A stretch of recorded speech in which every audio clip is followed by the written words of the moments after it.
From an antique ball and chain to an expensive collection of motor cars, here are some of the most interesting things Rick Harrison has collected over the years in Pawn Stars. When you work at a pawn shop, you have two things you need to consider. First, you should be able to tell the value of the item someone is selling to you and whether it is worth the money. Secondly, you must figure out whether the item you are taking into your possession will have a market or will be dead stock. Rick Harrison at Pawn Stars has taken these points into consideration and ended up with a list of collectibles that is every buyer's dream. It's a cool piece ball and chain, and this is classic late 7s bling. They take in, American gold coin, stick it in there, as many diamonds as you could stuff around it. Without further ado, let's look at some of Rick's greatest buys in Pawn Stars. Imagine being in the shop one day and someone comes in with a ball and chain. I know you're wondering why this is such a rare item. Ball and chains were used by the police to hold prisoners in the olden days so that the prisoners could be released for activities such as farming and cleaning train rails. These things are so rare and precious, so Rick knows exactly what is on the table as soon as he sees it. Before he can talk business, he calls in an expert to help determine the authenticity of the ball and chain. In modern times, finding an original ball and chain is hard as 90% of them are fake. This ball and chain right here actually comes from the human prison. It's the oldest prison in the state of Arizona. Yeah, opened in the 1870s. Originally, it was a territorial prison. Arizona wasn't even a state when it opened up. The original ball and chain are unique in that they were handmade with the chain links being individually crafted and then hammered shut together when they were still hot. The ball and chain is one item that caused a lot of misery to anyone who wore it. Such an item could fetch Rick up to $750, so he is quite excited. The person selling it says that he recently got married and is looking to part ways with the chain now that he has a wife.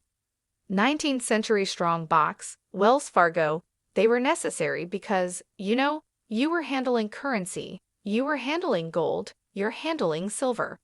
You couldn't ship that unless it shipped in a strong box. He has also been a police artifacts collector for over 25 years.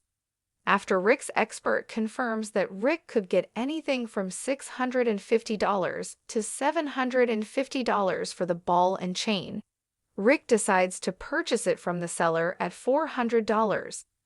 This is a deal that Rick knows will make him a happy man. If you grew G.I. Joe nurse up in the 60s, then you know how detrimental G.I. Joe action dolls were in childhood. So when Rick comes upon a G.I. Joe nurse action doll from 1967, he instantly knows that this is the action figure of dreams. To emphasize how insane this action figure is, Rick didn't even know that it existed. Research shows that the G.I. Joe nurse action doll being presented before him was the only one ever made. G.I. Joe action figures were huge in the 60s and the 70s. Just about every boy had at least one, but I somehow doubt very many had the G.I. Joe nurse. So this could be extremely valuable. Most people are familiar with other action figures, but this nurse is so rare. The seller says she had purchased it from an estate sale. An expert is called to determine the authenticity of the doll, and he confirms that it is a G.I. Joe nurse action figure from the 60s. He also explains that the nurse action dolls were made to either carry a white or a green medic bag. The white one is rarer, making it more expensive. At this point, Rick is excited to have the piece, but he is also composed, so the seller doesn't raise her desired amount. The bag alone is worth at least $250, so Rick is sure that the doll might fetch anywhere between $1,500 to $2,000. With this information in mind, Rick negotiates a deal for $800, which makes it one of the rarest and one of the most sought-after collectibles on the market today. This doll right here came out with a green medic bag and a white medic bag. The white medic bag is the rare of the two, which makes this one here more valuable. Winston Churchill was a man who most people greatly admired and adored.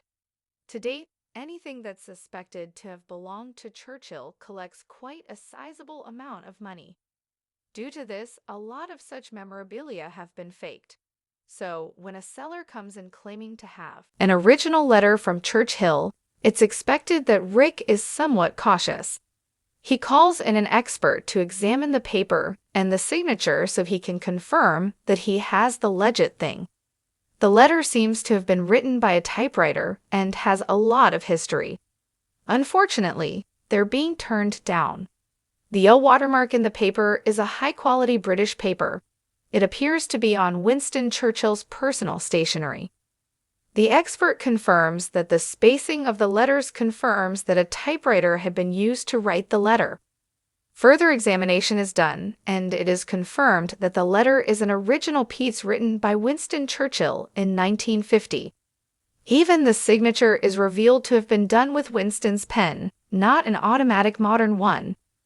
The seller is excited about this and learns that his letter can fetch him around $1,800 to $2,000. However, he agrees to sell it for $800, making Rick stay. Sports have been a major Emmitt Smith event in the history of mankind. Many great legends and sports enthusiasts attend various games just to see the thrill that happens on the field. So hyped are sports that memorabilia relating to players is known to cost a fortune. So when Rick walks by an auction and finds a man selling not one but two Texas Stadium seats autographed by Emmitt Smith, Michael Irvin, and Troy Aikman, he knows he has hit the jackpot. It's got Joe Montana's personal hologram stamp, but its agent had run out of his hologram, and this was before the pro days. So there is no certificate of authenticity for Emmitt Smith other than the Joe Montana stand. Emmitt Smith is considered the best running back of all time, so having his signature greatly appreciates the value of the seat. Realizing the potential of this seat, Rick parts with almost $2,000 and gets the seat, although the owner hoped for $3,000 for both seats. Later, Rick calls in the one and only Emmitt Smith to ascertain his signature on the seat. So the seat back, it's got the Prova sticker on the front, so I know that's legit. I know that's your signature, and I'm 99% sure this is your signature right here, but there's no paperwork with your signature, no sticker, nothing.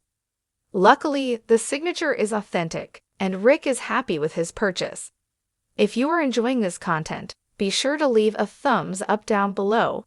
On another day, someone Pepperbox enters the shop with a 1800s 40 caliber Pepperbox handgun. He is Rick's friend, and he explains that he had gotten the Pepperbox at an estate sale, but he refuses to tell Rick how much he paid for it. Now he wants at least $1,800 for the Pepperbox. First things first, Rick has to see whether the Pepperbox is working well. They agreed to meet later to test the rifle's performance at the range. All the mechanics of it. I snapped some percussion caps and everything worked well, so I'm comfortable to fire it. Rick suggested shooting it at a target they had set up. Despite the customary understanding that these rifles are more valuable when they remain unfired, Rick decided to fire the 200-year-old English rotating Pepperbox handgun. To him, using pine glasses with an old English lager as a target seemed fitting. Upon close examination of the firearm, Rick found that all its mechanics functioned fine. After confidently firing it, he determined its value to be around $3,000. Considering this appraisal, Rick deemed the seller's request for $1,800 a reasonable offer. Both parties agreed and a deal was struck. Rick asks his friend how much he had paid for the Pepperbox, and the friend confidently replies that he had paid $500. Rick agrees to pay the $1,800, but his friend has to buy lunch after making such a huge profit. The coffee revolution, if it can be called so, brought about the existence of strange coffee grinders. Some of these have become so expensive that they are considered a collector's dream. Rick comes across a unique, sharp coffee grinder carbine from the Civil War era with an embedded coffee grinder. Yes, you heard that right. A Civil War rifle with a coffee grinder on its end. This rifle is not only unique due to its creation period, but also for the coffee grinder on its butt. Here is the serial number, which is 62,835. So here's another story.